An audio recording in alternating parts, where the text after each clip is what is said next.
Assalamualaikum warahmatullahi wabarakatuh. Saya Rina Lena Putri dari kelas Sibil 5B akan menjelaskan tugas analisis cost benefit dengan nomor NIM 0903 138 1924 112. Bisa dilihat, ini rencana anggaran biaya untuk proyek manajemen kepegawaian berbasis web pada PT Bintang Baru Sejati Palembang. Pertama, rincian biaya dan manfaat. Pertama, rincian biaya, yaitu biaya pengembangan seperti hardware dan software, dan lain-lain. Pertama, hardware pada tahun ke-0, yaitu 10.250.000, lalu software 3.300.000, dan lain-lain 650.000. Dengan total biaya yaitu 14.200.000. Lalu pada tahun pertama, kita hanya bayar biaya pemeliharaan atau maintenance saja sekitar 1.050.000 dan total biaya 1.050.000. Lalu pada tahun kedua kita hanya membayar maintenance seperti biasa yaitu 1.250.000 dan tahun ketiga yaitu 1.500.000 untuk biaya maintenance. Lalu yang kedua, rincian manfaat. Rincian manfaat ini dibagi menjadi dua, yaitu total manfaat wujud dan manfaat tak wujud. Pertama, manfaat wujud, yaitu pengurangan biaya operasional pada tahun pertama sekitar 850.000, peningkatan penjualan pada tahun pertama sekitar 850.000, dan peningkatan efisiensi pada tahun pertama yaitu 650.000 dengan total wujud 2.350.000. Pada tahun kedua, pengurangan biaya operasional sekitar 925.000, peningkatan penjualan 1.250.000, dan peningkatan efisiensi yaitu 825.000, sehingga total wujud pada tahun kedua yaitu 3 juta. Lalu pada tahun ketiga, pengurangan biaya operasional sekitar 1 juta, peningkatan penjualan 2 juta, dan peningkatan efisiensi yaitu 1 juta. Sehingga total wujud pada tahun ketiga yaitu 4 juta. Lalu yang kedua, manfaat tak wujud, yaitu peningkatan nama baik kepada pelanggan pada tahun pertama 1 juta, peningkatan pelayanan pada pelanggan yaitu 750.000, dan peningkatan pengambilan keputusan yaitu 1 juta, dan peningkatan kepuasan pelanggan 1.225.000. Lalu pada tahun kedua, peningkatan nama baik kepada pelanggan yaitu 1.250.000, peningkatan pelayanan pada pelanggan yaitu 1 juta, peningkatan pengambilan keputusan 1 juta, dan peningkatan kepuasan pelanggan 1.250.000.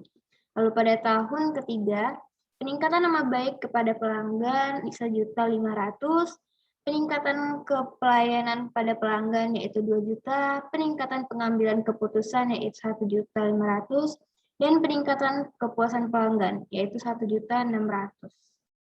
Jadi total tak wujud bisa dilihat 3 juta pada tahun pertama yaitu 3.625.000, tahun kedua yaitu 4.500.000, dan tahun ketiga 6.650.000. Sehingga total manfaat pada tahun pertama yaitu 5.975.000, tahun kedua 7.500.000, dan tahun ketiga 10.650.000. Sehingga prosit atau selisih TM dan TB yaitu pada tahun pertama 4.925.000, tahun kedua 6.250.000, dan tahun ketiga 9.150.000. Baik, saya akan menjelaskan nilai payback periode. Perhitungan analisis payback periode adalah sebagai berikut. Pertama, total biaya pengadaan sistem pada tahun 0 yaitu 14.200.000. Lalu dikurang dengan prosit pada tahun pertama yaitu 4.925.000. Sisanya 9.275.000. Lalu dikurangi oleh prosit pada tahun kedua yaitu 6.250.000, sehingga sisa biaya sistem pada tahun kedua yaitu 3.025.000. Sisanya 5.125.000 dikali 1 tahun dibagi 9.275 sama dengan 0,32 tahun. Jadi dapat disimpulkan payback periode dapat dicapai pada tahun kedua yaitu 2,32 tahun, Rancangan sistem ini mencapai titik impas atau break-even point pada tahun 2,32 tahun, di mana sistem mulai mendapat keuntungan pada tahun ketiga. Lalu return on investment atau ROI. Dengan metode ini, presentasi manfaat sistem dapat dibandingkan dengan biaya yang dikeluarkan. Pertama, sistem pengadaan sistem pada tahun 0, 1, 2, dan 3 ditambahkan semua sehingga total biaya 18 juta. Dan total keuntungan yang dapat yaitu total manfaat pada tahun 1, 2, dan 3 ditambah yaitu 24.125.000. ROI adalah total manfaat dikurang total biaya dibagi total biaya dikali 100%. Bisa dilihat total manfaat 24.125.000 dikurang total biaya yaitu 18 juta dibagi 18 juta dikali 100% sehingga 34,02%. Artinya sistem ini akan memberikan keuntungan pada tahun ketiga sebesar 34,2% dari biaya pengembangan, sehingga sistem ini layak digunakan. Lalu yang ketiga, Net Present Value atau NPV.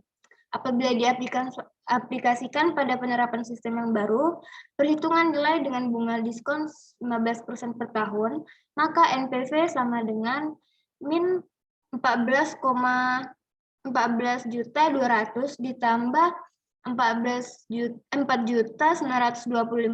ditambah 6.250 ditambah 9.150 dibagi 1 ditambah 0,15 pangkat 1 dan 1 tambah 0,15 pangkat 2 1 tambah 0,15 pangkat 3 sehingga NPV-nya yaitu 1.467.170.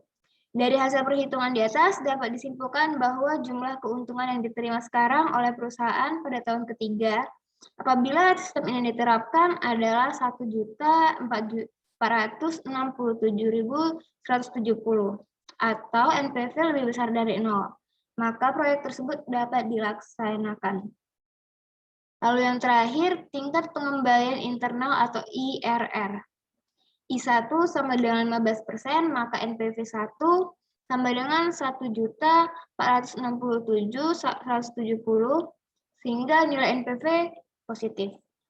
I kedua sama dengan 20%, maka NPV kedua sama dengan min 14.200 ditambah 4.925.000 ditambah 6.250.000 ditambah 9.150.000 per 1 tambah 0,2 pangkat 1 ditambah 1 tambah 0,2 pangkat 2 1 tambah 0,2 pangkat 3 sehingga NPV 2 sama dengan min 360,415 sehingga nilai NPV positif.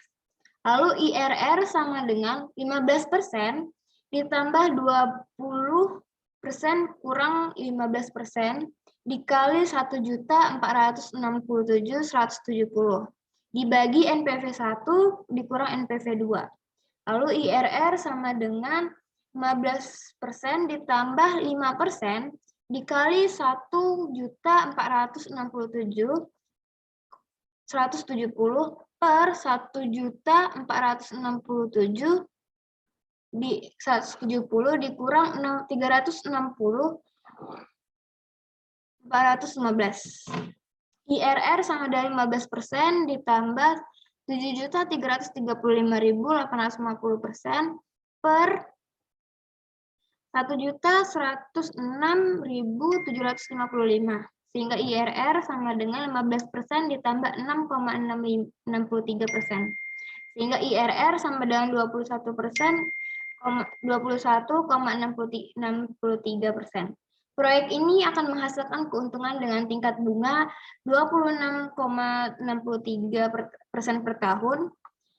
Apabila tingkat bunga pengembalian atau rate of return yang diinginkan 15% per tahun, maka IRR lebih dari 15 tahun, sehingga proyek dapat diterima. Terima kasih atas perhatiannya. Wassalamualaikum warahmatullahi wabarakatuh.